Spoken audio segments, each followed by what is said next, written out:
नमस्कार। भारत के पवित्र स्थलों में ना कुछ रहस्य ऐसे हैं जो सीधे सीधे विज्ञान को चुनौती देते हैं। कभी सोचा है क्या पत्थर की मूरत में वाकई जीवन हो सकता है, या क्या सदियों पुराना एक दिव्य कर्ज आज भी चुकाया जा रहा है? आज हम इन्हीं सवालों के जवाब तलाशेंगे, जहां आस्था और तर्क का संगम होता है। तो चलिए इसी सवाल से अपनी बात शुरू करते हैं। क्या पत्थर की एक मूरत सच में जीवित हो सकती है? ये सवाल हमें सीधा उन रहस्यों के केंद्र में ले जाता है जिनका सामना हम आज करने वाले हैं। जरा सोचिए, तिरुपति बालाजी में एक ऐसी प्रतिमा है जिसके बारे में कहा जाता है कि उसे पसीना आता है, बिल्कुल किसी जीवित इंसान की तरह। और ये सुना है कभी कि भगवान ने अपने विवाह के लिए कर्ज लिया हो और आज भी भक्त उस दिव्य कर्ज को चुकाने में मदद कर रहे हों। और तो और एक ऐसा दीपक जो सदियों से जल रहा है, बिना तेल या घी के। ये तो बस कुछ झलकियां हैं उस रहस्यमयी दुनिया की जिसमें हम अब उतरने वाले हैं। तो हमारी आज की यात्रा कुछ इस तरह से आगे बढ़ेगी। हम तिरुपति के जीवित देवता के रहस्यों को समझने की कोशिश करेंगे, फिर त्रयंबकेश्वर की अद्भुत शक्ति को जानेंगे। हम ये भी समझेंगे कि कैसे हयग्रीव अवतार ने ज्ञान को बचाया और 4 धाम की यात्रा आत्मा को कैसे बदल देती है। और अंत में हम इस सवाल पर लौटेंगे कि क्या आस्था ही अपने आप में सबसे बड़ा चमत्कार है। चलिए शुरू करते हैं। तो हमारी पहली मंजिल है तिरुपति, भगवान वेंकटेश्वर का वो पवित्र धाम जहां हर साल करोड़ों लोग सिर्फ एक झलक पाने की आस में पहुंचते हैं। ये जो संख्या है ना, ये चौंका देती है। हर साल लगभग 4 करोड़ श्रद्धालु। ये सिर्फ एक आंकड़ा नहीं है, बल्कि इस जगह की जबरदस्त ऊर्जा और विश्वास का सबूत है। लोग नंगे पांव पहाड़ चढ़ते हैं, घंटों इंतजार करते हैं, बस उन कुछ पलों के दर्शन के लिए। अब इस मंदिर का सबसे बड़ा रहस्य है इसकी प्रतिमा। इसे स्वयंभू माना जाता है, मतलब इसे किसी शिल्पकार ने नहीं बनाया। ये मूर्ति स्वयं धरती से प्रकट हुई है, और यही विश्वास उन सभी चमत्कारों की जड़ है जिनकी बात हम आगे करेंगे। यहाँ की हर परंपरा का एक गहरा मतलब है। जैसे केशदान, ये सिर्फ बाल देना नहीं है, बल्कि अपने अहंकार और अपनी बाहरी सुंदरता का त्याग है। और यहाँ जो धन चढ़ाया जाता है, वो सिर्फ दान नहीं, बल्कि उस दिव्य कर्ज को चुकाने में एक भागीदारी है जो भगवान ने सृष्टि के लिए लिया था। ये सब मिलकर दर्शन के अनुभव को एक बहुत गहरी आध्यात्मिक यात्रा बना देते हैं। और बस यहीं आकर आस्था और विज्ञान आमने सामने खड़े हो जाते हैं।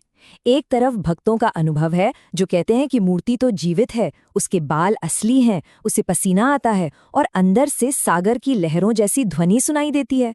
वहीं दूसरी तरफ विज्ञान है जो इन सब चीजों को नमी, पत्थर की खास बनावट और गर्भगृह की वास्तुकला से जोड़ता है।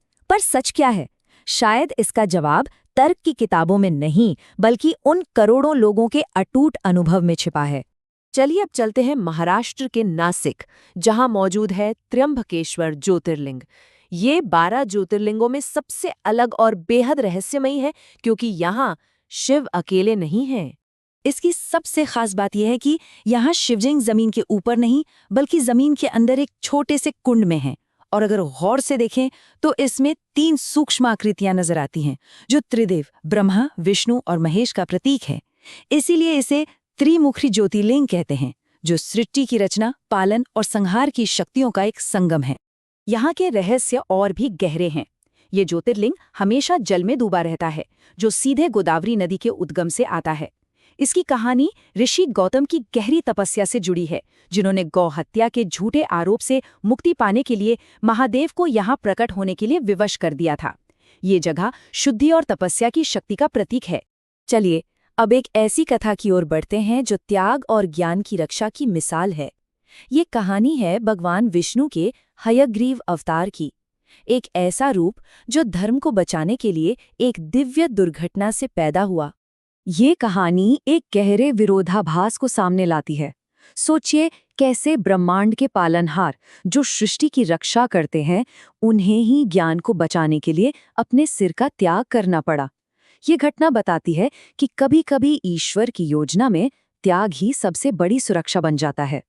कहानी कुछ इस तरह है। हयग्रीव नाम का एक असुर वेदों को चुराकर पूरी सृष्टि को ज्ञानहीन कर देता है।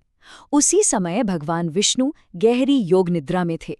अचानक उनके धनुष की डोरी टूटी और उनका सिर धड़ से अलग हो गया। तब देवताओं ने दिव्य निर्देश पर एक घोड़े का सिर उनके धड़ से जोड़ा और इसी हयग्रीव रूप में उन्होंने असुर का वध करके वेदों को वापस पाया। जो एक दुर्घटना लग रही थी वही असल में धर्म की रक्षा का मार्ग बन गई। अब बात करते हैं भारत की सबसे बड़ी आध्यात्मिक यात्रा की, चारधाम। ये सिर्फ 4 मंदिरों की एक भौगोलिक यात्रा नहीं है, बल्कि ये आत्मा की, अपने भीतर की यात्रा है जो जीवन के अलग अलग पड़ावों को दर्शाती है। देखिए, उत्तर में बद्रीनाथ स्थिरता और तपस्या सिखाता है। पश्चिम में द्वारका हमें सांसारिक कर्तव्यों और हर चीज के नश्वर होने का पाठ पढ़ाती है। दक्षिण में रामेश्वरम अपने कर्मों से शुद्धि और विनम्रता का मार्ग दिखाता है। और पूर्व में जगन्नाथपुरी हमें अपूर्णता को स्वीकार करना और जीवन मृत्यु के चक्र को समझना सिखाती है। तो इन सभी यात्राओं के बाद हम वापस उसी मूल सवाल पर लौटते हैं। जब तर्क के सारे रास्ते बंद हो जाते हैं तो आस्था का सफर कैसे और कहां से शुरू होता है?